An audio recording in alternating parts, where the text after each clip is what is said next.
ಬಿಂದ್ಯಾ ಚಾನಲ್ಗೆ ಸ್ವಾಗತ ಸುಸ್ವಾಗತ. ನೋಡಿ, ನಮ್ಮ ಬಿಂದ್ಯಾಗೆ ಎಕ್ಸಾಮ್ ಮುಗೀತು. ಶಾಲೆ ಎಲ್ಲ ಸಮ್ಮರ್ ಹಾಲಿಡೇ ಕೊಟ್ಟಿದ್ದಾರೆ. ಅದಕ್ಕೆ ಅವರ ಶಾಲೆಯಲ್ಲಿಯೇ ಸಮ್ಮರ್ ಕ್ಯಾಂಪ್ ಏರ್ಪಡಿಸಿದರು.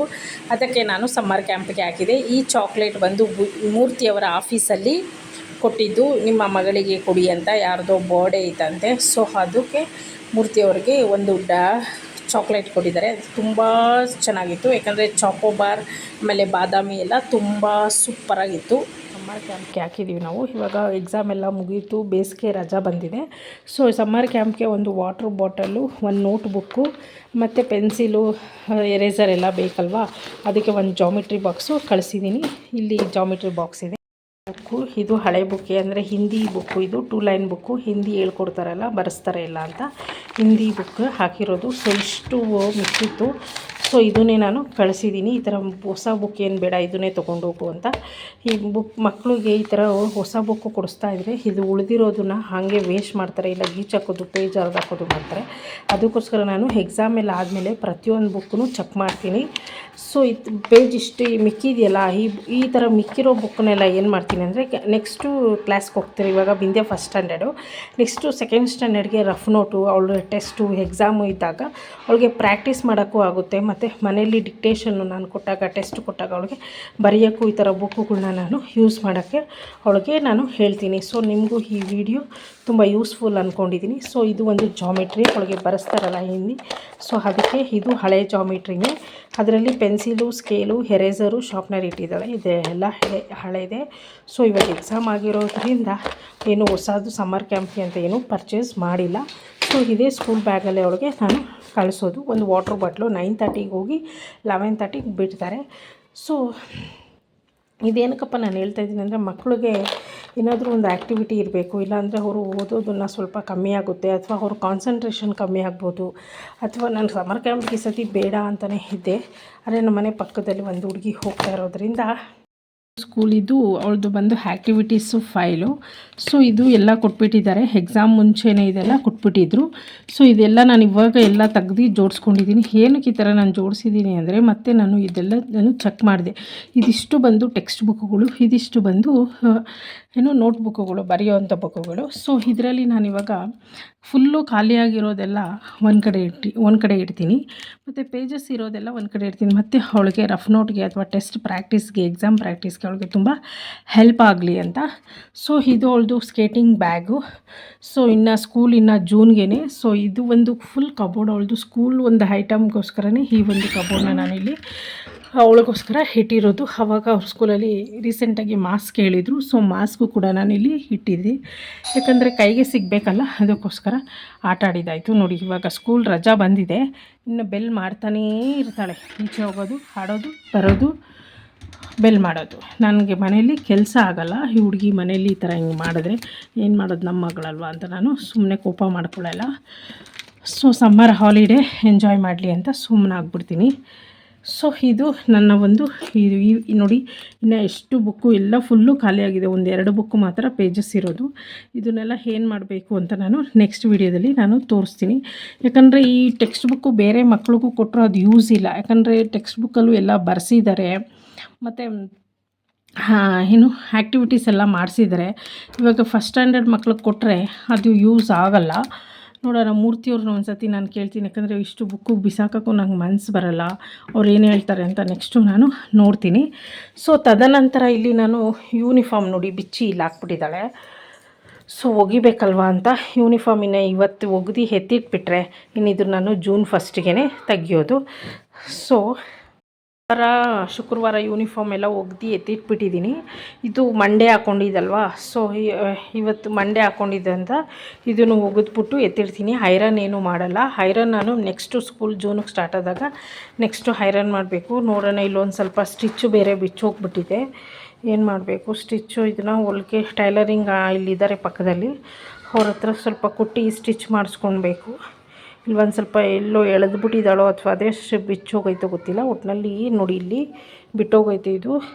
ಅದಕ್ಕೆ ನೋಡಬೇಕು. ಅವಳಿಗೆ ಏನಾದರೂ ಇದು ಚಿಕ್ಕದಾಯಿತು ಅಂದರೆ ನೆಕ್ಸ್ಟು ಯೂನಿಫಾರ್ಮ್ ಕೂಡ ಜೂನ್ಗೆ ನಾವು ಹೊಸ ಯೂನಿಫಾರ್ಮ್ ತೊಗೋಬೇಕು ಅವಳಿಗೆ. ಸೊ ಯೂನಿಫಾರ್ಮ್ ನೋಡಿ, ಇನ್ನು ಯೂನಿಫಾರ್ಮು ಮಾರ್ಚ್, ಇವಾಗ ಏಪ್ರಿಲ್, ಮೇ, ಇನ್ನು ಯೂನಿಫಾರ್ಮ್ಗಂದು ಎತ್ತಿ ಇಟ್ಬಿಟ್ರೆ ಯೂನಿಫಾರ್ಮ್ ಎರಡು ತಿಂಗಳು ರೆಸ್ಟ್ ಆಗಿರುತ್ತೆ ಅಂತ. ಮತ್ತು ಸ್ಕೂಲ್ ಬಾಕ್ಸು ಎಲ್ಲ ಲಂಚ್ ಬಾಕ್ಸ್ ಕಟ್ಟೋದು ನನಗೆ ಕೆಲಸ 2 ತಿಂಗಳು ರೆಸ್ಟು. ಇನ್ನು ಮನೆಯಲ್ಲಿ ತುಂಬ ಕೆಲಸ ಇರುತ್ತೆ, ನಂಗೆ ಗೊತ್ತು. ಅದು ಮಾಡಿಕೊಡಮ್ಮ ಇದು ಮಾಡಿಕೊಡಮ್ಮ ಅಂತ ಕೇಳ್ತಾ ಇರ್ತಾಳೆ. ಸೊ ನೋಡೋಣ, ಇದಿಷ್ಟೂ ಬಿಂದ್ಯಾ ಒಂದು ಯೂನಿಫಾರ್ಮು ಮತ್ತು ಬುಕ್ಸ್ಗಳ್ದು. ಸೊ ಎಲ್ಲ ಬ್ಯಾಗೆಲ್ಲ ಕ್ಲೀನ್ ಮಾಡಿ ಎತ್ತಿಟ್ಬಿಟ್ಟಿದ್ದೀನಿ, ಅಂದರೆ ಬ್ಯಾಗೆಲ್ಲ ಖಾಲಿ ಮಾಡಿದ್ದೀನಿ. ಇವಾಗ ಬ್ಯಾಗು ಒಗೆಯಲ್ಲ ನಾನು, ಯಾಕಂದರೆ ಸಮ್ಮರ್ ಕ್ಯಾಂಪ್ಗೆ ಅದೇ ಬ್ಯಾಗ್ ತೊಗೊಂಡು ಹೋಗ್ತಾ ಇದ್ದಾಳಲ್ಲ, ಅದಕ್ಕೋಸ್ಕರ. ನೋಡೋಣ ನೆಕ್ಸ್ಟ್ ಇಯರ್ ಅದು ಬ್ಯಾಗು ಏನು ಹೊಸದು ಬೇಕು ಅಂತಾಳೋ ನೋಡೋದು. ನಾನು ಇವಾಗ ಏನು ಅವಳಿಗೆ ಹೇಳಲ್ಲ, ಹೇಳಿದ್ರೆ ಅದೇ ಬೇಕು ಹೊಸದು ಬೇಕು ಅಂತ ಕುಣಿತಾಳೆ. ಅದಕ್ಕೆ ನಾನು ಏನು ಹೇಳಲ್ಲ ಅವಳಿಗೆ. ನೋಡೋಣ ಸ್ಕೂಲ್ ಹತ್ತತ್ರ ಬರ್ತಾ ಇದ್ದಂಗೆ ಆವಾಗ ಮಾಡಿದ್ರೆ ಆಯಿತು. ಇವಾಗ 2 ತಿಂಗಳು ರಜಾ ಅಲ್ವಾ, ಆರಾಮಾಗಿ ಸಮ್ಮರ್ ಎಂಜಾಯ್ ಮಾಡಲಿ ಅಂತ. ಇವಾಗ ಸ್ಕೂಲ್ದು ಮತ್ತು ಬುಕ್ಸ್ದು ಬ್ಯಾಗ್ದು ಏನೇ ಸ್ಕೂಲ್ದು ಇದ್ದರೆ ಅವಳಿಗೆ ನಾನು ಹೇಳೋಕ್ಕೋಗಲ್ಲ. ಸಮ್ಮರ್ ಕ್ಯಾಂಪ್ಗೆ ನಾವು ಯಾಕೆ ಹಾಕಿದ್ವಿ ಅಂದರೆ, 1-2 ಅವರ್ ಆದರೂ ಹೋಗಿ ಏನೋ ಒಂದು ಕಲ್ತ್ಕೊಂಡು ಬರ್ತಾಳೆ. ಡ್ಯಾನ್ಸ್ ಅವಳಿಗೆ ತುಂಬ ಇಷ್ಟ, ಡ್ಯಾನ್ಸ್ ಆಡ್ಕೊಂಡು ಬರ್ತಾಳೆ. ಮತ್ತು ಏನಾದರೂ ಅವಳಿಗೆ ಮುಂದೆ ಒಂದು ಅವಕಾಶ ಸಿಕ್ಕಿದ್ರೆ ಡ್ಯಾನ್ಸ್ಗಳಲ್ಲಿ ಅವಳಿಗೆ ಯೂಸ್ ಆಗ್ಬೋದು ಅಂತ ನಾನು ಹಳೆ ಓಲ್ಡ್ ಸ್ಕೂಲಲ್ಲೂ ಹಾಕಿದ್ದೆ. ಮತ್ತು ಇವಾಗೂ ಡ್ಯಾನ್ಸ್ಗೋಸ್ಕರನೇ ನಾನು ಸಮ್ಮರ್ ಕ್ಯಾಂಪ್ಗೆ ಹಾಕಿರೋದು. ಅಲ್ಲಿ ಬರೀ ಒಂದೇ ಹೇಳ್ಕೊಡಲ್ಲ, ಹಿಂದಿ, ಕ್ರಾಫ್ಟ್ ಮಾಡೋದು. ನೆನ್ನೆ ಕ್ರಾಫ್ಟ್ ಮಾಡ್ಕೊಂಡು ಬಂದಿದ್ಲು, ಒಂಥರ ಹದ್ದು ಇದು. ಸೊ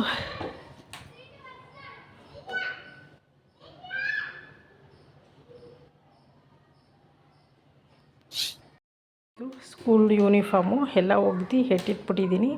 ಸೊ ಸ್ಕೂಲ್ ಯೂನಿಫಾರ್ಮಿನ ಜೂನ್ಗೆ ನಾನು ತೆಗಿಯೋದು. ಇವಾಗ ಏನು ಆಲ್ರೆಡಿ ಬುಧವಾರದ್ದು ಮತ್ತು ಶುಕ್ರವಾರದ್ದು ಬ್ಲೂ ವೈಟು ಟಿ ಶರ್ಟು ಒಗ್ದು ಎತ್ತಿಟ್ಟಿದ್ದೀನಿ. ಮತ್ತು ಟ್ರ್ಯಾಕ್ ಪ್ಯಾಂಟನ್ನು ಒಗ್ದಿಟ್ಟಿನಿ. ಇವಾಗ ಇದು 3 ಮಾತ್ರ ಸೋಮವಾರ ಹಾಕ್ಕೊಂಡು ಹೋಗಿದ್ಲಲ್ವ, ಸೊ ಅದಕ್ಕೋಸ್ಕರ ಇವಾಗ ಇದನ್ನು ಒಗ್ದು ಎತ್ತಿಟ್ಬಿಟ್ರೆ ಇನ್ನು ಜೂನ್ಗೆ ಯೂನಿಫಾರ್ಮ್ನ ಮುಟ್ಟೋದು. ಯೂನಿಫಾರ್ಮ್ ಇಲ್ಲ, ಇನ್ನು 2 ತಿಂಗಳು ಆರಾಮಾಗಿ ಕಲರ್ ಬಟ್ಟೆ ಹಾಕ್ಕೊಂಡು ಎಂಜಾಯ್ ಮಾಡ್ತಾಳೆ. ಸೊ ಇಲ್ಲೊಂದು ಸ್ವಲ್ಪ ನೋಡಿ ಟಕ್ ಬಿಚ್ಚೋಗ್ಬಿಟ್ಟಿದೆ, ಇದು ನೋಡಬೇಕು. ಪಕ್ಕದಲ್ಲೇ ಟೈಲರ್ ಇದ್ದಾರೆ, ಸೊ ಅವ್ರ ಹತ್ರ ಕೊಟ್ಟು ಸ್ಟಿಚ್ ಮಾಡಿಸ್ತೀನಿ. ನೋಡೋಣ ಏನಂತಾರೋ. ಸ್ಟಿಚ್ ಮಾಡಿಸಿದ್ಮೇಲೆ ಅವಳಿಗೆ ಏನಾರ ಚಿಕ್ಕದಾಯಿತು ಅಂದರೆ ನೋಡಬೇಕು, ಹೊಸದು ಯೂನಿಫಾರ್ಮ್ ತೊಗೋಬೇಕಾಗುತ್ತೆ. ನೋಡೋಣ, ಇವಾಗ ಯಾಕೆ ಅದೆಲ್ಲ ಟೆನ್ಷನ್, ಜೂನ್ಗಿದೆ ಅಂತ ನಾನಿವಾಗ ಕಲರ್ ಬಟ್ಟೆಯಲ್ಲೇ ಅವಳಿಗೆ ಸಮ್ಮರ್ ಕ್ಯಾಂಪ್ಗೆ ಕಳಿಸ್ತಾ ಇರೋದು. ಸಮ್ಮರ್ ಕ್ಯಾಂಪ್ ಯಾಕೆ ಕಳಿಸ್ತೆ ಅಂದರೆ, ಸಮ್ಮರ್ ಕ್ಯಾಂಪಲ್ಲಿ ಬಿಂದೆಗೆ ಡ್ಯಾನ್ಸ್ ಅಂದರೆ ತುಂಬ ಇಷ್ಟ ಅವಳಿಗೆ. ಸೊ ಅವಳಿಗೆ ಡ್ಯಾನ್ಸಲ್ಲಿ ಇಂಟ್ರೆಸ್ಟು ಇದೆ ಮತ್ತು ತುಂಬ ಇಷ್ಟ ಆಗೋದ್ರಿಂದ ನಾನು ಡ್ಯಾನ್ಸ್ಗೋಸ್ಕರನೇ ಸಮ್ಮರ್ ಕ್ಯಾಂಪಿಗೆ ಹಾಕಿರೋದು. ಸೊ ಮಕ್ಳಿಗೆ ಯಾವುದೋ ಒಂದು ಆ್ಯಕ್ಟಿವಿಟೀಲಿ ಹಾಕಿರಬೇಕು, ಅವ್ರನ್ನ ಬ್ಯುಸಿ ಮಾಡಿರಬೇಕು ಅಂತ ನನ್ನ ಒಂದು ಅನಿಸಿಕೆ. ನಾವಂತೂ ಏನೂ ಕಲಿಯೋಕ್ಕಾಗಿಲ್ಲ, ನಾವಂತೂ ಹೀಗೆ ಇದ್ಬಿಟ್ಟು ಅಷ್ಟೊಂದು ನಮ್ಗೆ ಅನುಕೂಲವೂ ಇಲ್ಲ, ಪರಿಸ್ಥಿತಿನೂ ಹಾಗೆ ಇತ್ತು ಅವಾಗ ಅವ್ರ ವಯಸ್ಸಲ್ಲಿದ್ದಾಗ. ಸೊ ನಮ್ಮ ಮಕ್ಕಳಾದರೂ ಚೆನ್ನಾಗಿ ಓದಲಿ, ಚೆನ್ನಾಗಿ ಅವ್ರು ಎಲ್ಲದರಲ್ಲೂ ಭಾಗವಹಿಸಲಿ ಅಂತ ನಾನು ಅವಳನ್ನ ಎಲ್ಲದರಲ್ಲೂ ಭಾಗವಹಿಸೋಕ್ಕೆ ಹೇಳ್ತೀನಿ. ಮತ್ತು ನಾನು ಒತ್ತಡ ಹಾಕಲ್ಲ ಅವಳಿಗೆ ಇಂಟ್ರೆಸ್ಟ್ ಇದ್ದು ಅವಳು ಹೋಗ್ತೀನಿ ಅಂದರೆ ಮಾತ್ರ ನಾನು ಕಳಿಸೋದು. ಸೊ ಇದು ಒಂದು ಬಿಂದ್ಯಾ ಯೂಟ್ಯೂಬ್ ಚಾನಲು. ನಿಮಗೂ ಈ ಥರ ಬಿಂದ್ಯಾ ಒಂದು ಓದ್ತಾ ಇರೋ ಹಳೆ ಬುಕ್ಸುಗಳು, ಆ ಥರ ನೋಟ್ಬುಕ್ಗಳು ಎಲ್ಲ ಇದ್ದರೆ ನಾನು ಅದು ಯಾವ ರೀತಿ ಯೂಸ್ ಮಾಡೋದು, ಮಿಕ್ಕಿರೋ ಪೇಜಸ್ ಎಲ್ಲ ಬರೆಯೋದು ಯಾವ ರೀತಿ ಅಂತ ನಾನು ನಿಮಗೆ ಹೇಳಿದ್ದೀನಿ. ಸೊ ಈ ವಿಡಿಯೋ ಇಷ್ಟ ಆದರೆ ನಿಮಗೆ ಲೈಕ್ ಮಾಡಿ, ಶೇರ್ ಮಾಡಿ, ಪಕ್ಕದಲ್ಲಿರೋ ಬೆಲ್ ಐಕಾನ್ ಕ್ಲಿಕ್ ಮಾಡಿ. ಬಿಂದ್ಯಾ ಯೂಟ್ಯೂಬ್ ಚಾನಲ್ನ ತಪ್ಪದೆ ಸಬ್ಸ್ಕ್ರೈಬ್ ಮಾಡೋದನ್ನು ಮರಿಬೇಡಿ. ನಾನು ಹಾಕೋ ವಿಡಿಯೋ ಎಲ್ಲ ನಿಮಗೆ ನೋಟಿಫಿಕೇಷನ್ ಮೂಲಕ ಬಂದು ತಲುಪುತ್ತೆ ಅಂತ ಹೇಳ್ತಾ ಇದ್ದೀನಿ. ಸೊ ಈ ರಜಾ ಬಂದಿದೆ, ನನಗೆ ಡಬಲ್ ಕೆಲಸ ಆಗಿದೆ ನಿಜ. ರೋಟೀನು ಚೇಂಜ್ ಆಗಿಬಿಟ್ಟಿದೆ, ಡೈಲಿ ರೋಟೀನ್. ಸೊ ನೋಡಿ, ಇವಾಗ ಪೂಜೆ ನಾನು ಇವಾಗ ಮಾಡಬೇಕು.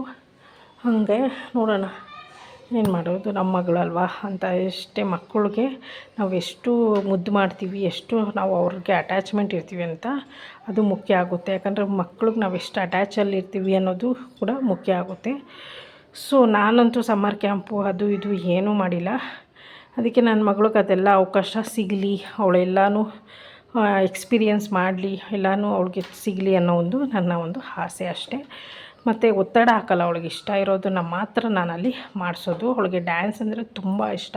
ಮುಂದೆ ಅವಳ ಜೀವನದಲ್ಲಿ ಒಳ್ಳೆಯ ಅವಕಾಶ ಸಿಗ್ಬೋದು, ಒಳ್ಳೆಯ ವೇದಿಕೆ ಸಿಗ್ಬೋದು ಅಂತ ನಾನು ಡ್ಯಾನ್ಸ್ ಯಾವುದೇ ಪ್ರೋಗ್ರಾಮ್ ಇದ್ದರೂ ಅವಳು ಕೇಳಿದಾಗೆಲ್ಲ ನಾನು ಸರಿ ಹೋಗಮ್ಮ, ಸರಿ ಸೇರ್ಕೋ ಅಂತ ಹೇಳ್ತೀನಿ.